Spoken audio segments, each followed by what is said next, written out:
Hi, CB.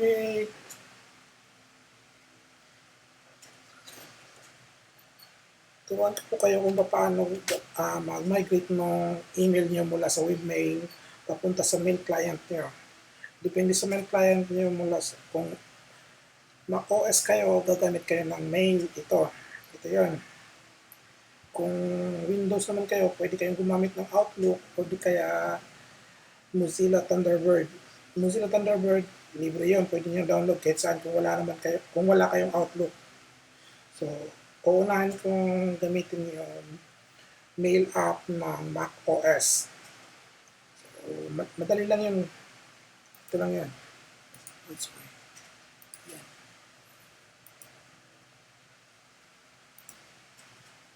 Kung nakawan nyo, punta kayo sa webmail nyo.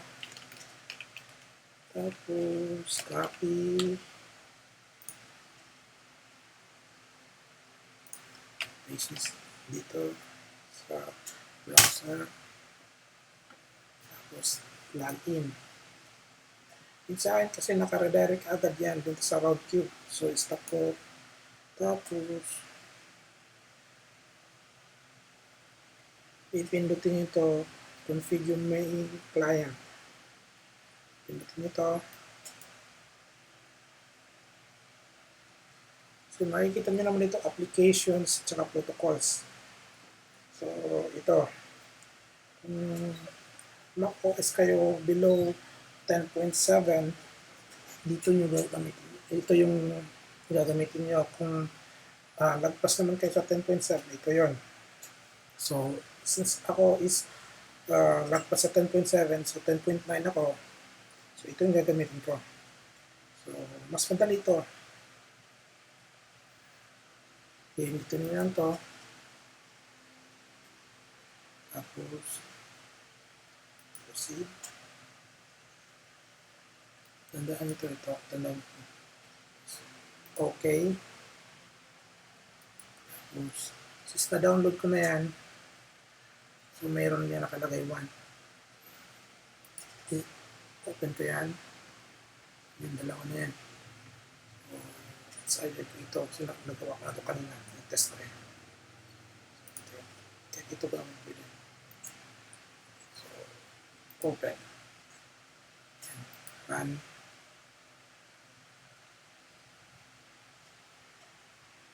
Okay.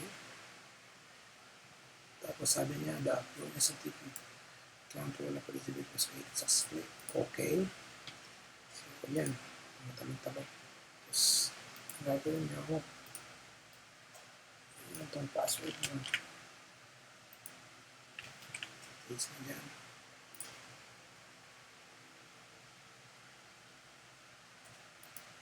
Yan natin kung dito na siya. Ayan, naka-install na. Nakita dito sa inbox. So, sa akin kasi may dalawa na akong naka-install dito dati pa. So, ito yung Ultimate Human yung sa client ko. Ito yung automatically na yan na sync. Lahat ng email na nandun sa webmail nyo, mapupunta na yan dito. So, once na migrate na tayo, so, hindi nyo na kailangan yan. So, dito na lang tayo titingin. So, dito na save na yun. Hindi ito mawawala pag kahit mag-migrate pa man yung servers. Since nandito sa local computer nyo.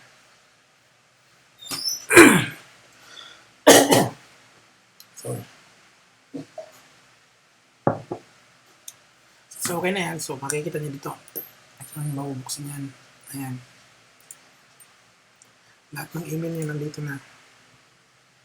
So, buburahin ko muna to kasi gagawin ko yung Outlook. Kasi kanina, test ko, ayaw gumana. So, buburahin ko muna to.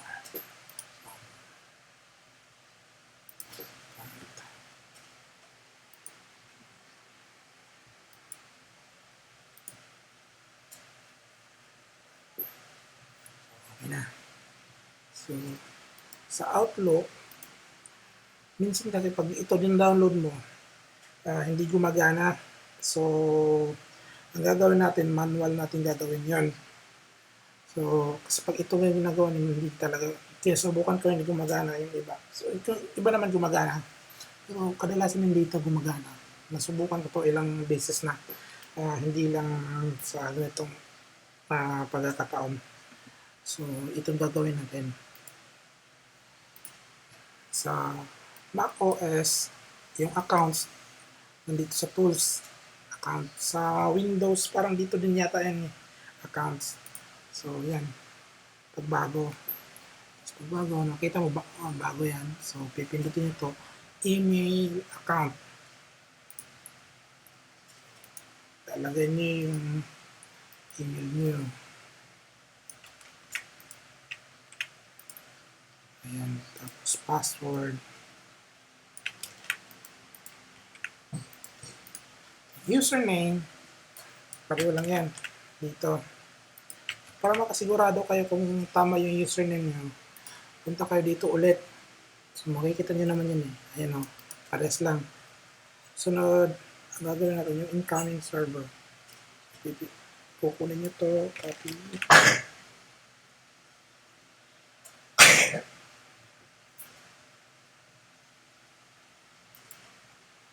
Tapos,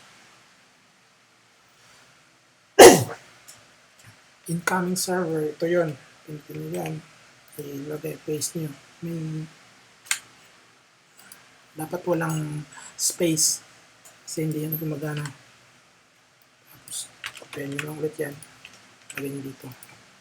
Minsan, hindi yun nakiklik. Pero kung gusto nyo i-click yan, magbabago yan. Kasi dapat pag SSL/TLS port 9993, yan. Ito yun. Yan. Pero kahit hindi yung pinutin, ako na yan. Add account.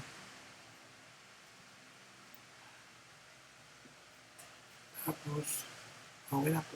X mo yan. Tapos, check nyo. Hindi magana. Ayan, nandito na. EasyBA. Wala pang laman. Para magkakalaman yan, synchronize niyan. Synchronize now. Hintayin na lang. Ayan. Ano gumagana na yan.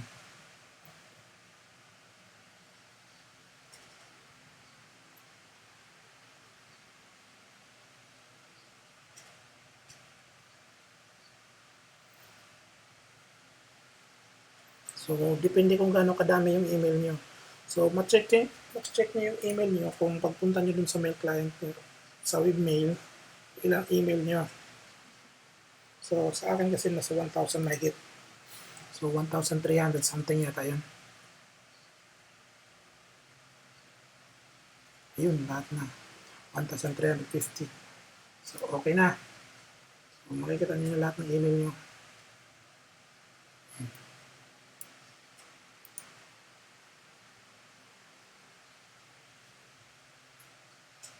Medyo mabagal lang talaga magbukas dito.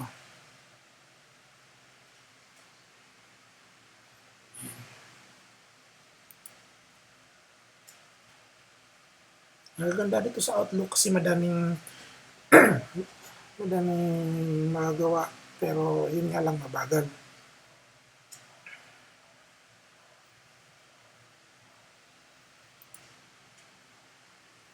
Sa inyo hindi gumagana, minsan magkaka-error, may lalabas na error yan. Babalikan nyo lang dun sa account. Check nyo mabuti kung tama. So, tulad nyo 143, baka hindi gumagana sa inyo. So, gagawin nyo, ganyan, 993. So, minsan din yung hindi kayo makakapag-send ng email. So, ang default kasi ng SSL/TLS 465. So, papalitan nyo lang ng 465. So, para mapalitan nyo yan, override default, use SSL to connect. Ganyan. 465.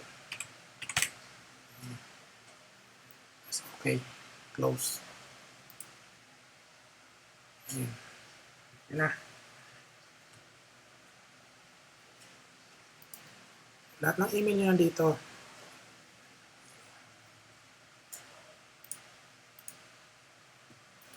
Bubukain ko ulit yan. kasi kailangan kong i-install doon sa ito, Thunderbird. May bura kayo, madali lang naman yan. Hindi na ako.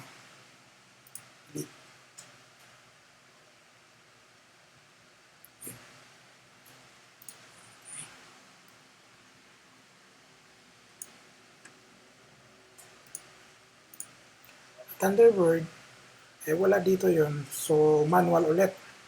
So, bubuksan mo yan. Tapos, Thunderbird. Tools, account settings. Ayan. Tapos, actions, account actions. Add mail account. So, yun. Ayan mo na yung name. Tapos, ulit-ulit yung proseso. Ayan. Password. Tapos, continue. Hanapin na yun yung ISP or yung so yan nakalagay mail easybay.com. So yun yung default. Ang problema dyan, hindi yan gumagana. So kung pipinta nyo yung done, hindi yan gagana. So dito tayo sa manual config. Papalitan nyo lang yan. Ayan. Dito natin, ito yung gagawin natin. Ito yung gagamitin natin.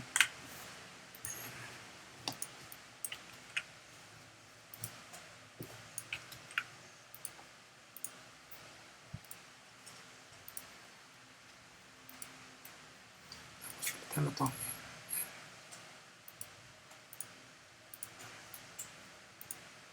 Username.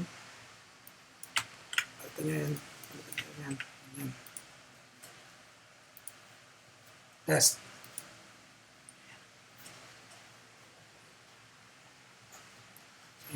Nabats na ito. The following settings were found by probing the given server. So, done.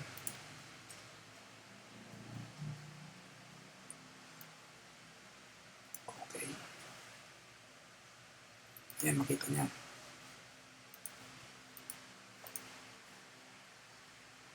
Ayan. Ayan yung lahat ng email niya. So, madali lang. Hintayin nyo lang din kasi magsisync pa yan. So, tulad sa akin, meron mga 1,350 email. So, yun, sync yan ng hanggang sa 1,350.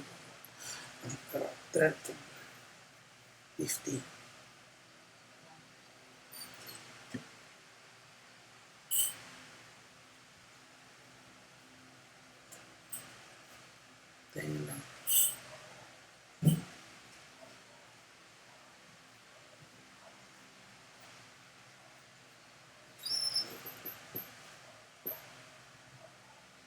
Ayan, lahat nito na. Makikita niyo dito, bubuksan ko lang yan. Ayan, kamay.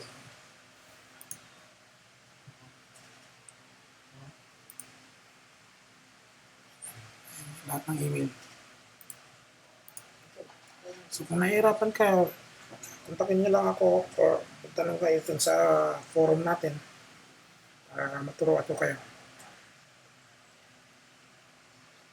Madali lang to. Okay na lahat yan.